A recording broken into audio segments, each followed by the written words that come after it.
morning, everybody. So happy to see you here. Welcome to Conversations with Anasa. Really good to see you all. So let's start with meditation. Take a deep breath into the energy center just below your belly button. And allow your attention to go to that center, all of your attention, not just a little bit. Let it all come out of your head as though there's a big funnel in your neck, that all your attention is going down, down, down, down, right below your belly button. All your energy, put it right there. And hold it there. And it will bob up to between your ears, and then you breathe it back down again. And it will bob up and you breathe it back down again. And it's a wonderful practice to begin to, not begin, everybody here is quite experienced, but to practice holding your attention in one energy center and not have that attention between your ears. So just breathe into that, and as you become more comfortable, feel into the space between the breaths.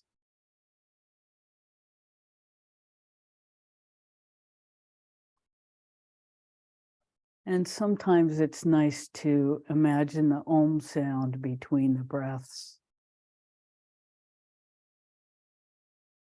Just saying it inside.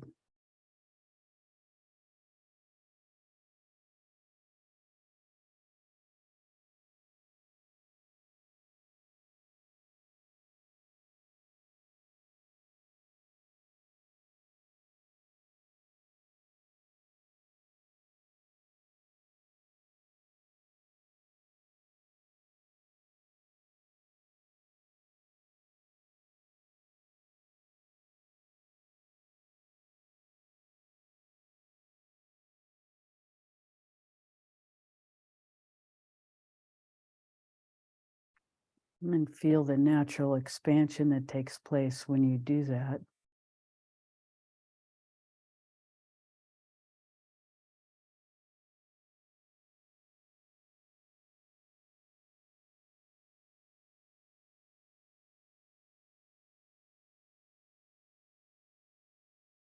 And when you're ready, let your attention drop all the way down into the earth. Recognizing Mother Earth and our union with her, with the internal Om sound.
Now gently bring your attention up to the solar plexus.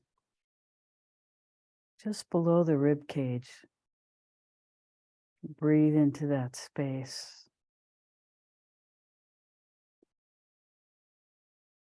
And again, say the Om sound between the breaths internally.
And if your attention wavers, just bring it back.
When you're ready, gently bring your attention to your heart center.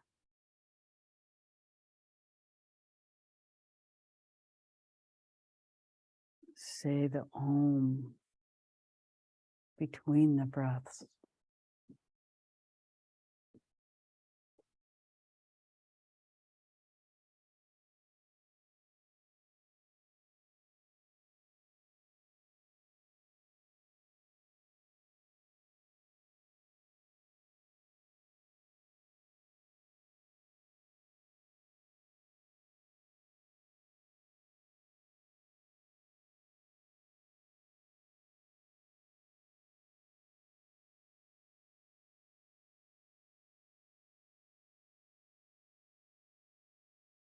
And as you say it, make it as long as you can.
Take your attention to your third eye.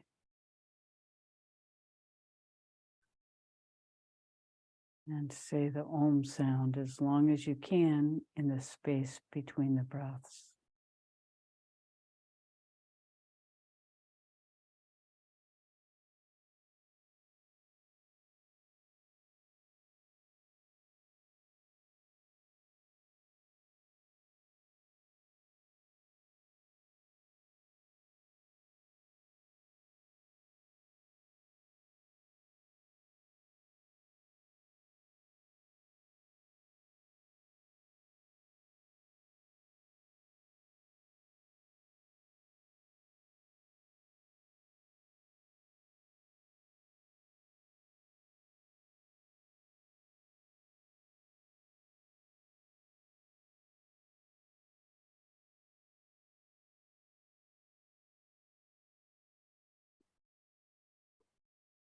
When you're ready, the energy will naturally arise up and out the top of your head.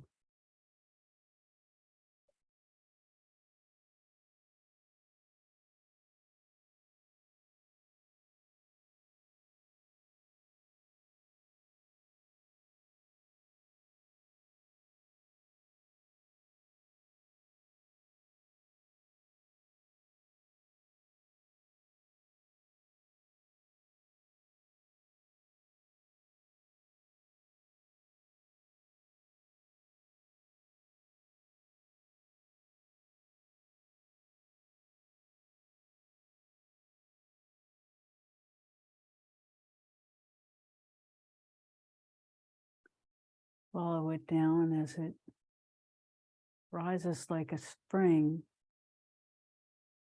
out of the earth, out of the top of your head, comes down and rises again in your central channel.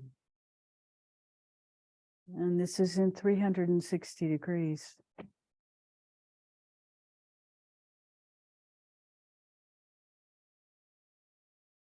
Not just one line.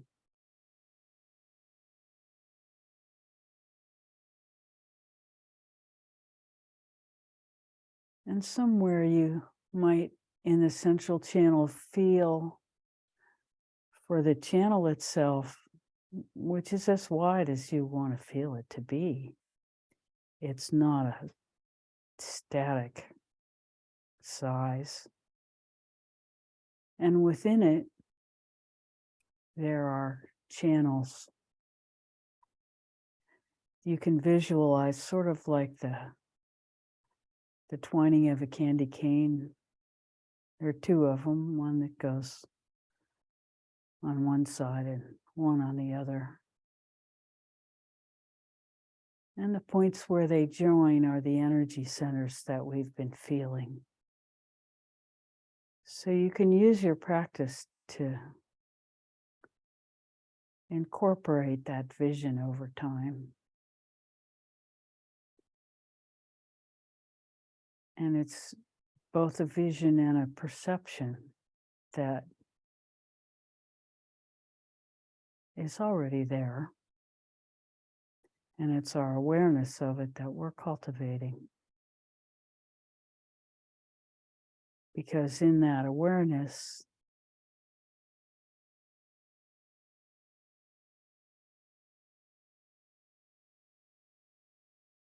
we find a certain fulfillment.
And now gently allowing the expansion to still be present. Just very slowly and gently open your eyes.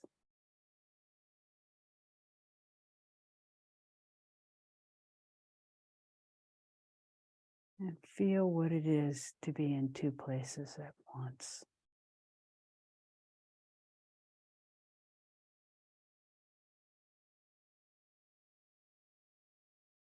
Since there's no such thing that's not oneness, it's not really two. And in this moment, we can experience that. There is only one.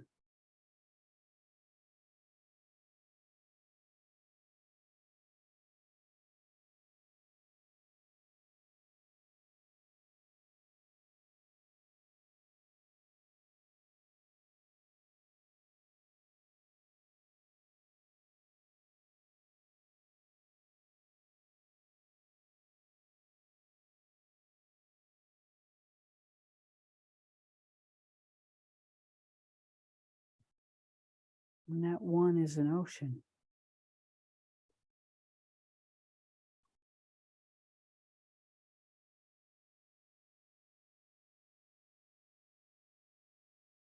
It never leaves us.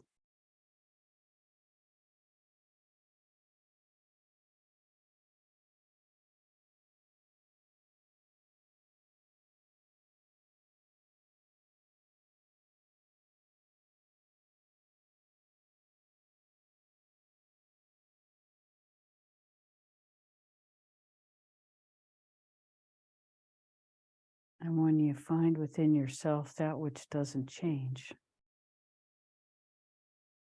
that's something.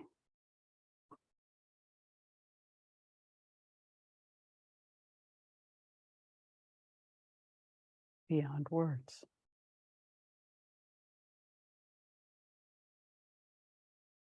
So we welcome your questions. Good morning, everybody.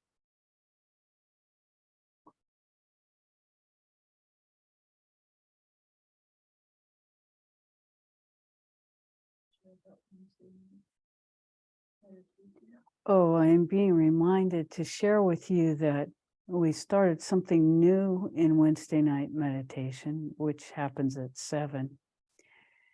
And what we're doing is just speaking whatever comes to us to open the meditation. So it's a little bit guided. And what happened Wednesday when we did it is that we spoke until words were no longer necessary. And then we're quiet. So you're welcome to join us on Wednesdays.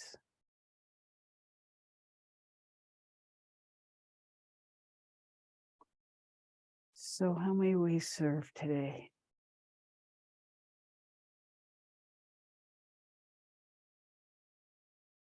Yes, please.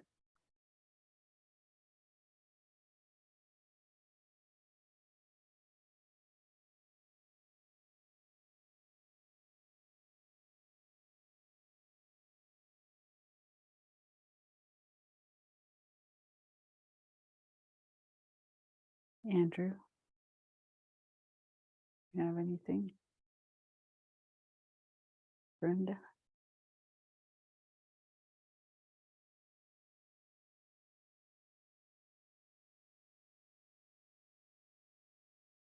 I'm in big trouble if I can't say your names.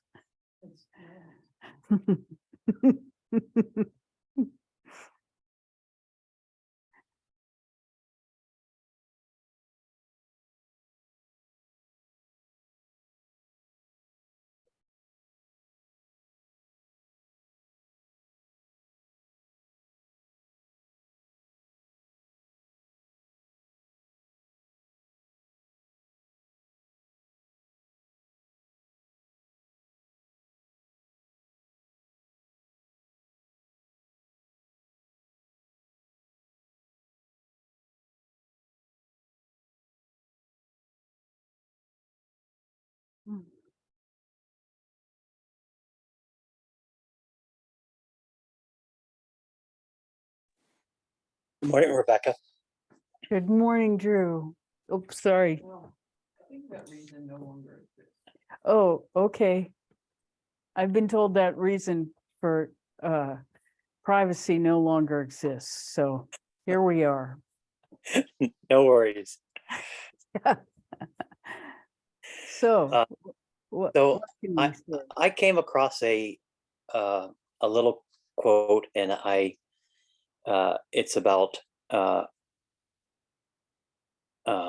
opposites, and it's a little long, but archetypes and instincts coexist in the collective unconscious as interdependent opposites.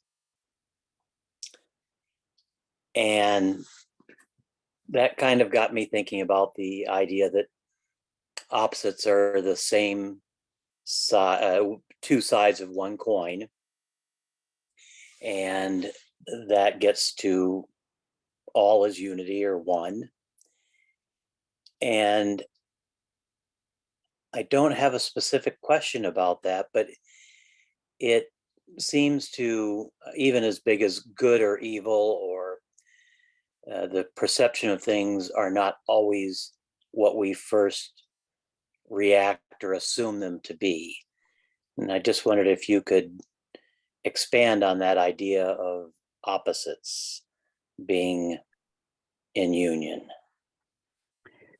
Well, the easiest way to think about it in our experience is that you think about it as an axis.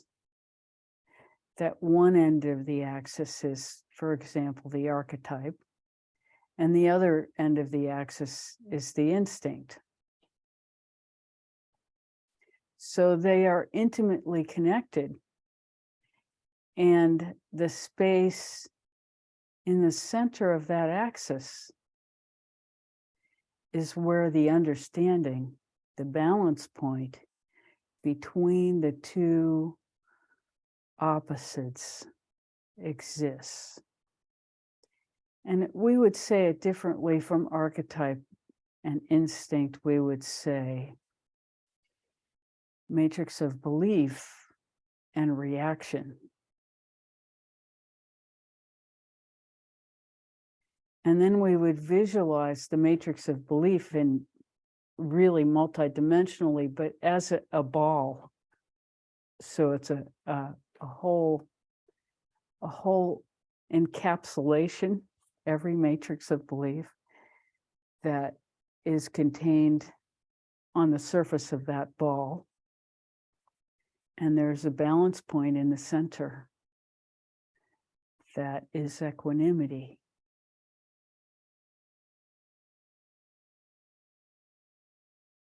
And another example is from homeopathy. When a person's talking and they say, "I'm not afraid of snakes." Well, who said anything about snakes? So there's this fear, and there's not fear. And the axis, fear of snakes, fear of fire, fear of anything. And so you can see from the deeply personal to the completely impersonal, objective matrix of belief that everything has its opposite. And, you know, it's really interesting to notice these oppositions in ourselves, the reaction. You can substitute, you know, reaction on both ends and have equanimity in the center, because that's really what we're talking about in this conversation.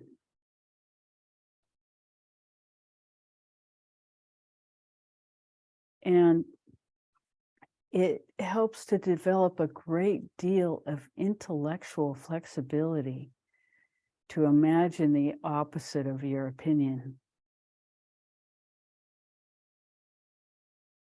and try to entertain that for at least a moment, especially the things we feel really righteous about.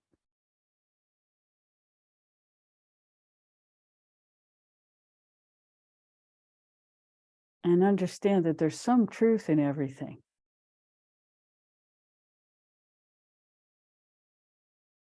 Even in false facts.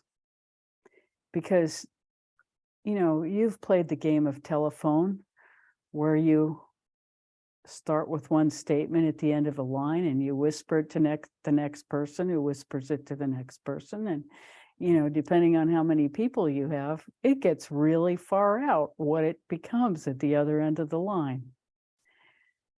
And so what is a fact anyway? From that perspective. I mean, experientially, it ends up being a big question, what truth is.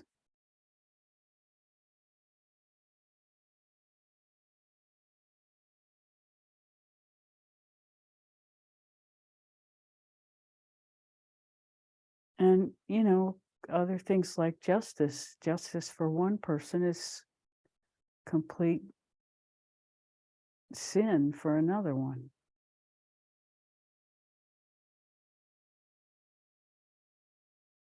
And it's radical to say these things, but to have the perspective to allow ourselves to entertain the opposites makes us a bigger person and allows us a degree of compassion both for ourselves and for others.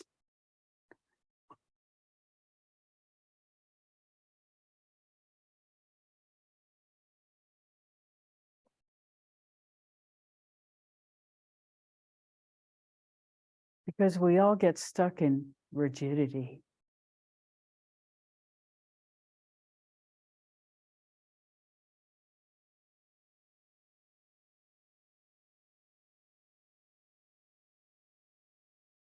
And it's a very interesting notion that, rigidity is associated with aging. Rigidity and immobility are very similar concepts. And aging is all about loss of mobility. You can tell how long a person has to live by how far they can walk.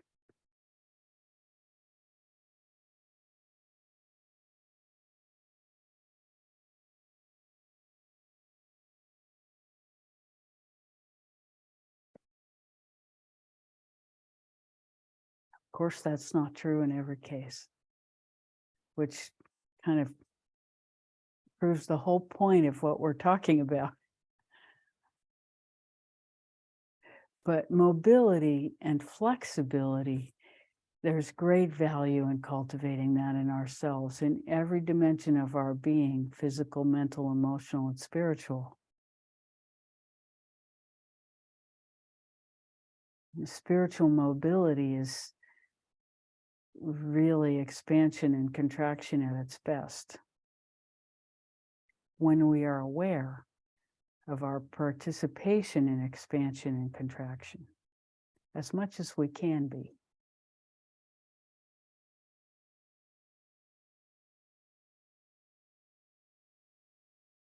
And another word for that participation is vigilance.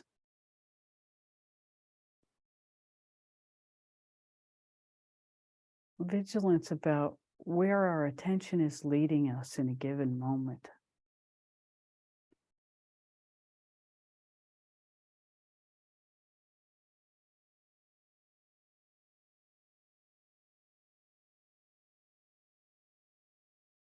And of course, it's ridiculous to assume that expansion is where we want to be all the time.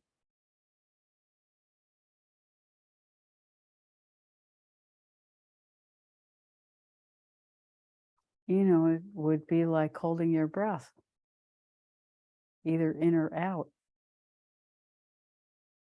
And you can make a case for either the in-breath being expansion or the out-breath being expansion, or the in-breath being contraction or the out-breath.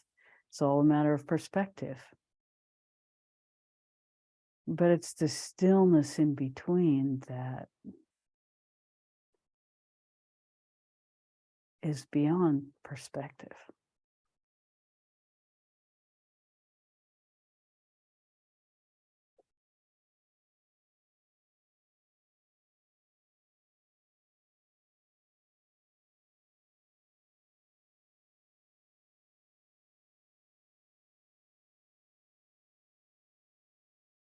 And having an axis gives you a center, and then you can just visualize, billions of lines meeting in that center.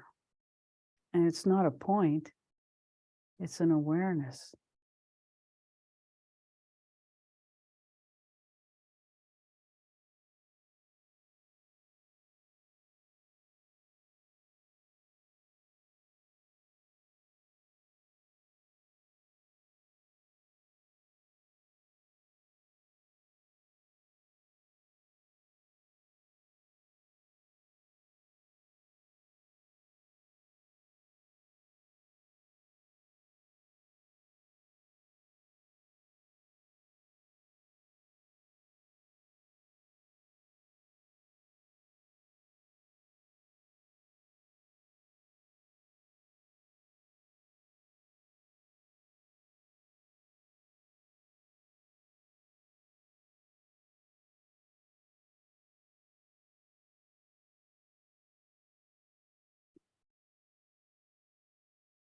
For some reason, we're being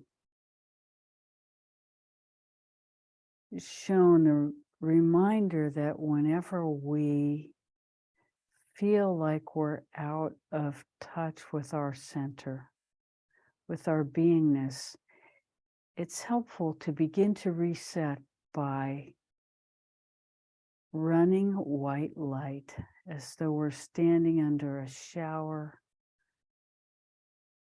of white light, bliss field energy coming down upon us, running through every cell in our body, washing it clean of any negativity, any what we see as blackness coming out. And of course, this is the contrast between black and white, light and dark. All of these things that without each other would not exist.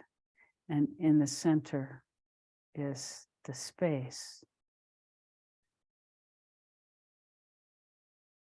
Since our purpose is always to do no harm, we tend to enjoy the white light. But all of us have times when we enjoy the darkness.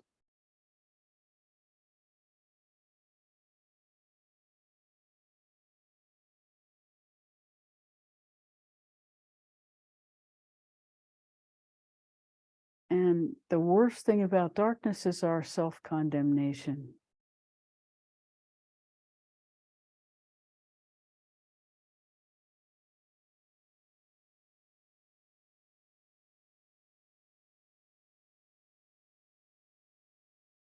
Radical idea.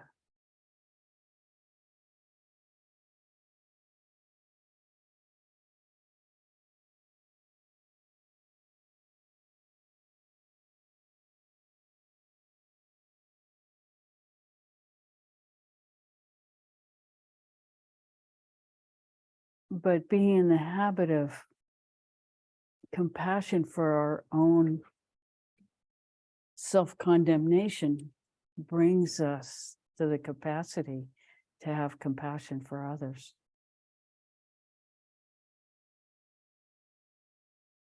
If we don't have compassion for ourselves, we don't have compassion for anybody else. All of that which we wish to suppress, deny, change, in some way, beat out of ourselves, we would do the same to some other expressing that. So in our compassion for ourselves, we are actually cultivating our capacity for the whole, our capacity for compassion for the whole.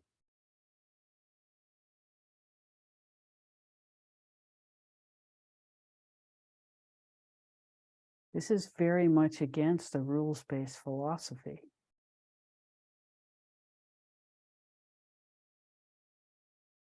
Because human beings are smarter than that. We do not thrive with external control. That's called prison.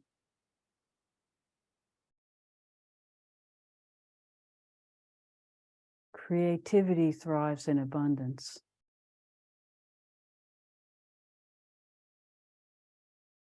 And the first place for abundance is inside ourselves. Allowing, allowing, allowing.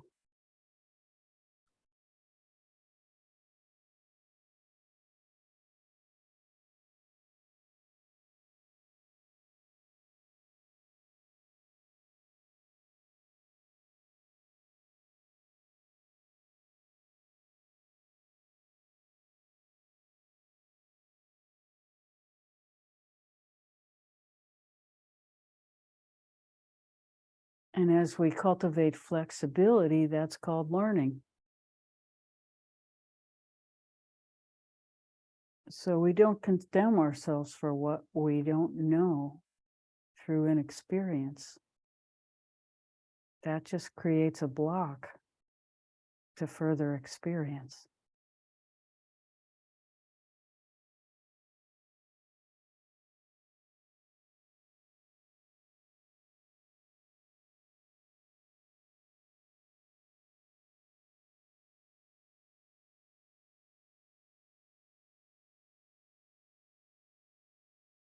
Okay, we completely forgot the question.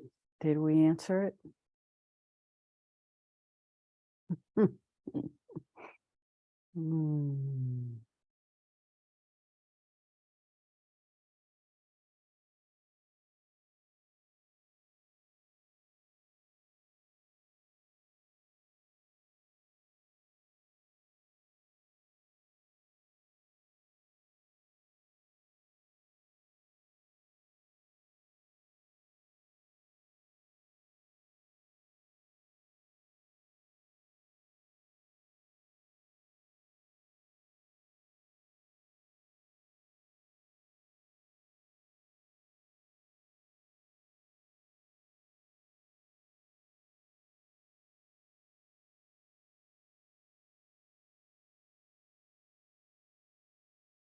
How may we serve further?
Andrew, Could you comment on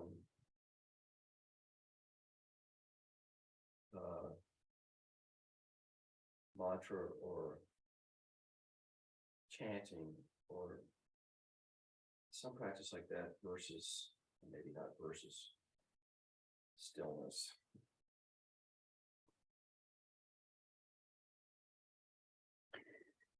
so we're going to make a difference between chanting and affirmation, because it's an important difference. In an affirmation, we're trying to create a concept within ourselves or express something. When you have a Sanskrit mantra, or Sanskrit, I suppose is a more correct pronunciation, but my pronunciation is probably atrocious, so please don't take it from us. But Sanskrit mantras, first of all, Sanskrit itself is considered to be a holy language, a sacred language, where each syllable, when said correctly, contains within it the seed or bija of some aspect of ultimate reality that we want to cultivate. And so when these seeds are strung into a mantra, which is usually a fixed number of syllables or not, and most of these mantras are quite ancient, beyond calculated time, and they have within them the accumulated power of all the times they have been internally spoken by every human being with the intention of spiritual growth throughout time. So at this point in time, when we pick up a Sanskrit mantra and say it correctly, in theory, it has a lot of power already inherent in it. And as we speak these syllables inside ourselves, they have power. And we are cultivating with our faith in that power, we are cultivating that within us, which that mantra represents. And so mantra practice is a powerful statement. And we'll say more about correct pronunciation, because it's also our experience that Tibetans use the same mantras to great effect, and their pronunciation is so radically different as to be unrecognizable from the Hindu pronunciation. So we're just going to say that without any judgment and kind of leave it there, because there is within Asian cultures, will be very general about this, that because Asian cultures have so much ancient evolution within their spiritual practice, there is a lot of cultural arrogance that, of course, the way things are done is the only way. And so this leads to a lot of kerfuffle that's completely unnecessary. So having said everything we said, we'll just leave it at that, that's sort of this state that we witness about this, and say that these mantras are very, very powerful. And it's up to us to do the best we can to discover the most correct pronunciation we can, but it is our feeling and intuition that it is the desire for integrity within ourselves that creates the matrix for this mantra to be able to fulfill what it is meant to fulfill.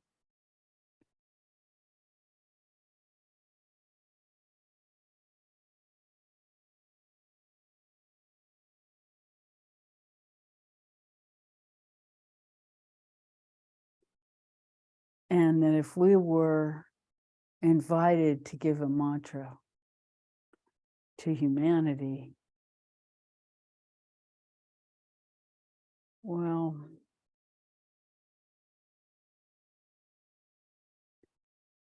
a mantra that would be simple enough for everyone to do whenever, we would probably say Arunachala Shiva. Because one of the greatest beings on the planet was Ramana Maharshi, who was a being of such great integrity that he said, don't worship me, worship Arunachala. Arunachala is the representation of God. Arunachala is a mountain that he designated as Shiva and walked around every single day of his life. And we would pick that mantra because there's no one who cannot do that mantra. Arunachala Shiva, Arunachala Shiva, Arunachala Shiva, Arunachala. So we would recommend that one.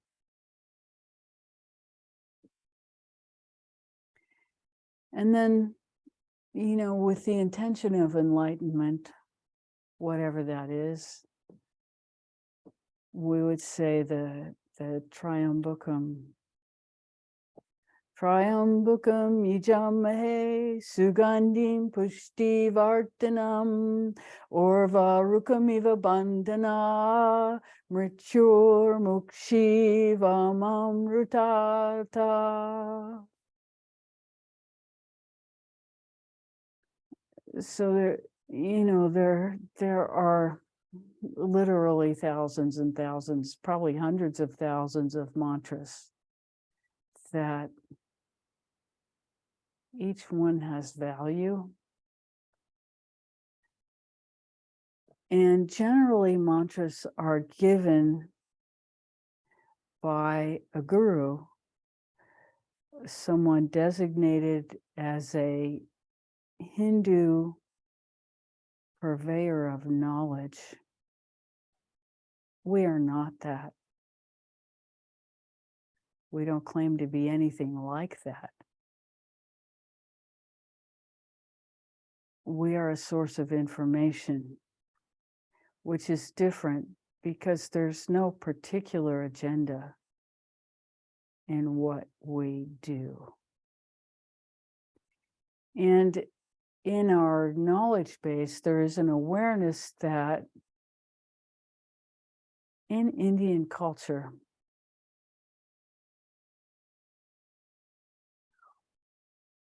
if you have a choice between a guru who is very charismatic and a guru who knows the knowledge of the tradition that you choose the one who knows the knowledge of the tradition, because the tradition contains within itself all the information that the student needs to know to master the tradition. Whereas the charismatic individual may have enormous Shakti, but may not know the essentials of the tradition. So again, we deliver this information as information without judgment, because it's cultural information from a culture that Rebecca has no experience of in a deep way, that can verify the true value of these statements. So it's just information. And so a lot of it doesn't agree. But having said all of that, mantra practice is an amazing tool for changing our awareness and for deepening our perceptual capacity. And these syllables do have power to reorganize us as human beings in a good way.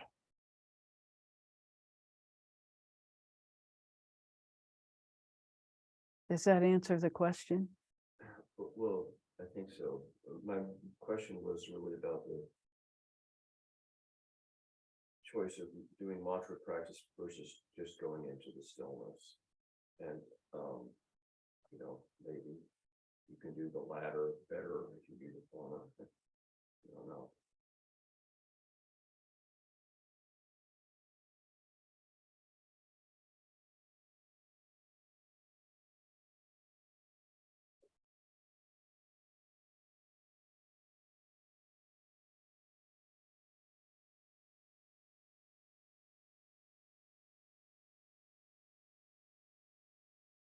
We'll say this. Some people have within them a resonance that makes mantra practice essential. Other people don't have that. They just go to the stillness, and that takes them where they are meant to go. And we would say that that probably has to do with capacity in time and space. And that can also change.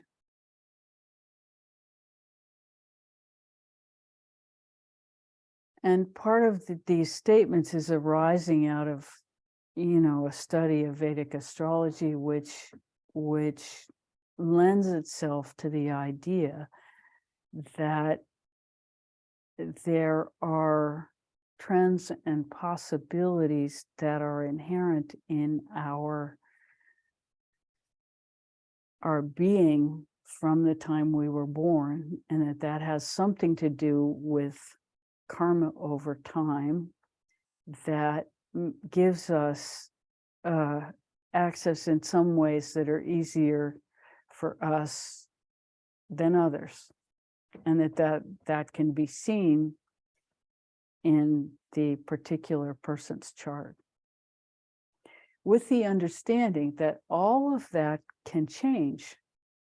And there are all these dimensional awarenesses in the Vedic chart system, but they only have validity if you know your exact birth time. Because once you get a certain time period away from the birth time, everything changes, so it becomes irrelevant. So even though these dimensions of mathematical divisions exist, they are highly suspect unless you have the capacity to truly rectify a chart by understanding what it is you're looking at. And given the fact that in this country, Rebecca's a physician who went through a rotation in obstetrics, and so was there for the birth of multiple babies. And what happens is that that event, no matter how many times you've participated in it, is always awe-inspiring to everyone there, always. Even if you've done it 8 times in one day for, decades, it's still an awesome experience, the birth of a human being. And it's very distracting. There are lots of reasons to be distracted in that moment. And there is no, the nurses could be designated timekeepers, but there is really no designated timekeeper. And the time can be anywhere from, even for an astrologer, is it the moment of birth? Is it the moment of the first breath? Is it when the baby appears? Is it when the cord is cut? Is it when you can name 10 different variables that you could choose as the moment of birth. And they may be 10 minutes apart. And it may be another 20 minutes before somebody writes down a time of birth, and they look at the clock and they write down the time it is when they write it down, because they don't really remember how many minutes it's been, because that's an awesome experience, no matter how experienced you are. So birth time is highly suspect. And then you take these charts that are degrees built on, a minute and 30 seconds. And you quickly become, in nowhere land that doesn't give you really valuable or valid information. So that's just, what was the question? Oh, just whether to do a mantra practice versus just going to stillness. Oh, so what was coming out of that was that mantra practice. Repeat the question. Oh yeah, the question was whether to do a mantra practice or just go into stillness. Well, largely why we do mantra practice is to be able to access stillness. But then there's the question, what is stillness?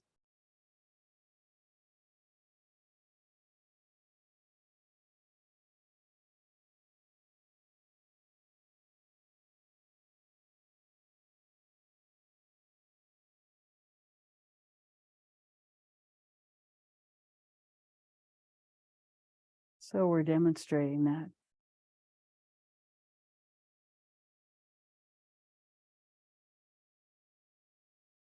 And it exists within every one of us.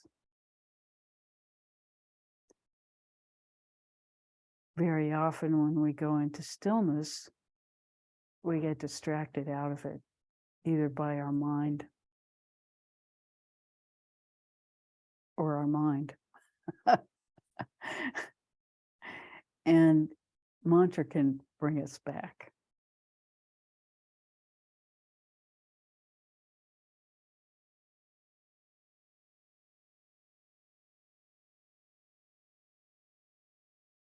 Also, mantra is very efficient when we are so distracted within ourselves that we can't hold one thought.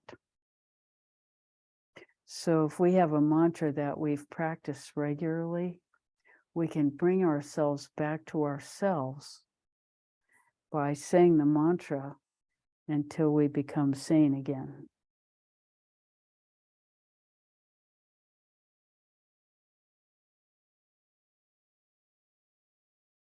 And we would say insanity is any reactive state that distracts us from our essential beingness.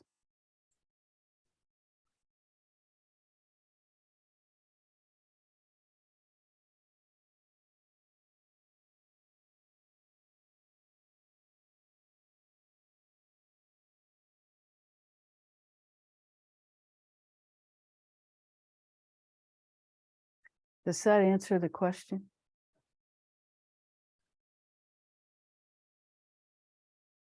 Wow, this is the day of tangents. I'm studying for my final exam in astrology, so please give me a little leeway about astrological verbiage.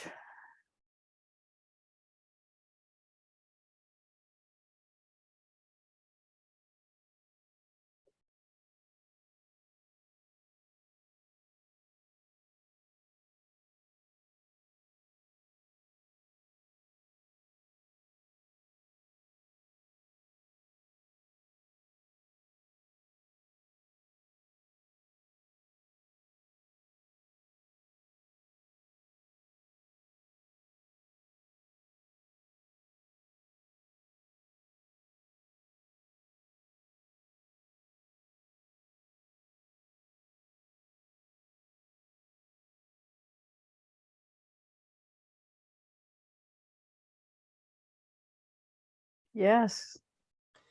Just a quick question, astrological question. If in fact the time of birth is regularly inexact, how can one have an exact chart made? I mean, Well, there are, in Vedic astrology, there is the essential chart, and then there is sort of a periodic table where there is a sequence from the time of birth in which the planets play themselves out. And that sequence is called the dashas, which are periods where certain planets dominate the person's experience. And so you can take those periods, and you also have the person telling you their experiences. And so you line those experiences up with the understanding that comes from the planets that are in play in that moment in the person's life. And that can give you a very good indication of whether or not the birth time is off. Because certain things happen in certain periods.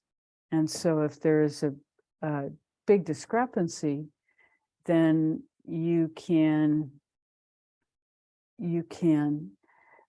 establish, it's called chart rectification, where you establish the validity of the birth time. And very facile astrologers can do that. you kind of have to know the person and come at it from Any the astrological manifestation. Any astrological reading happens between the person and the astrologer. And so the astrologer is going to ask questions that will help to verify the validity of the chart. For Okay. example, when a parent dies, that can look in a certain way. When you have a child, that can look in a certain way. When you begin or complete an education, the quality of that education can be seen from the chart. So there are all of these indicators, and if enough of them don't really seem right, then you know, you take that information and you figure out what makes it more right, that's the closest to where you are, that makes sense for the whole. So it's definitely possible.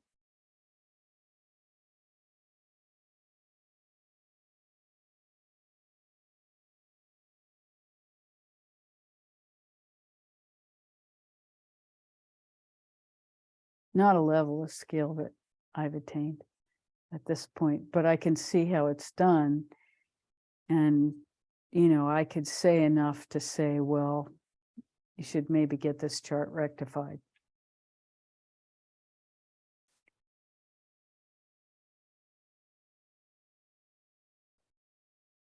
And most of the time, it's close enough. It only gets, you know, when you have a lot of information. And there are people who know how to interpret that, the dimensional charts, they're called divisional charts that I was talking about, who are so good at it that they can actually rectify the chart from the divisional charts. And so but that's way beyond my skill level. So I'm sorry to be having this conversation, because in a way it's not that relevant, and it's just coming up because I'm steeped in the information at the moment. Mhm. Thank you anyway. Oh, you're so welcome. You know, and the value of astrology is that it can show you trends and possibilities, and forewarned is forearmed. I'll give you an example. There's a planetary conjunction coming up in some months that will be difficult for me, and I know about it. And so, as my teacher says, no bungee jumping, rock climbing, or hang gliding during that period of time. And just be, you know, there are reasons that I shouldn't take financial risks or any kind of risk in that time period, because it will be volatile. And so, you know, I know that that's coming, and I can kind of rein it in a bit. Which doesn't mean that if something like that is happening, you need to be fearful. It just means be a little bit more cautious than normal. And you can watch and see what's happening. You know, a year ago, we avoided traveling at a time that there would be fires and plague, you know, and there turned out there were fires and plague, and everybody avoided it because we saw it coming. So this has value. But it requires a lot of study to be any good at it.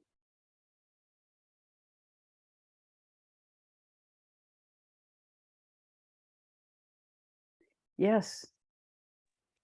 Question, going along these same lines, this question just kind of popped into my head. How about time of death? Would time of death of a loved one then impact you differently depending on your birth chart and when that happened, or even as a lineage, time of death to someone in your family and how the family would respond to it? Well, it's interesting because in my own life, there was a suicide. And so I've studied that chart. I don't Mhm. know the moment, but I can guess, you know, within a couple hours. Right.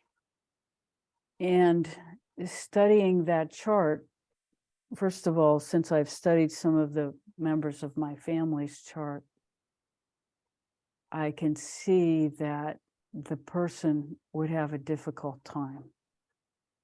Like such a difficult time that such an action could be, but it can be seen in everybody's chart that Yes. person would have a hard time. That's what I And was wondering, yeah. yeah, so yeah, you can see that, but as far as predicting the time of death, first of all, I think that the possibility that that would create a limitation for the person is so Absolutely. great that I would never in a million years tell somebody if I thought that. And the other thing is that all the formulas are unreliable. So far, even an astrologer's prediction for their own time of death has only been true once, and it was at an eclipse time that was clear to see in the chart. Mhm. Only once. Because most of the things that happen astrologically affect everybody. How they Right. affect everybody is what your own chart is. And so, but it is good to know that, you know, this 3-week period, you should be a little bit cautious. But Thank you. it's a fine line, you know, caution and fear. Because you don't want to induce fear. And so it's you know, there's a lot of ethical consideration that one has to have with this information. And I understood this from a really young age. When I was in my early 20s, I met a palm reader who taught me. She was in her 90s and she just wanted to, and I was there. And she taught me, and I read a few palms, and about the third one I read, I watched the person open so deeply to what I said. And I thought, I don't want the responsibility for the delivery of this information, which could be completely wrong. I was just doing what I was told. And so I stopped. I was like, I don't want this power. People are giving me way more power than I have anything, want to have anything to do with. So I walked away from that. And astrology has that same potential. So it requires ethical integrity and yeah. Thank you. Oh, you're so welcome. So we're at our meditation time. I hope this was fun for everybody. So enjoyed being with you. So. So let's meditate.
Thank you so much for being with us today. So grateful to be with you.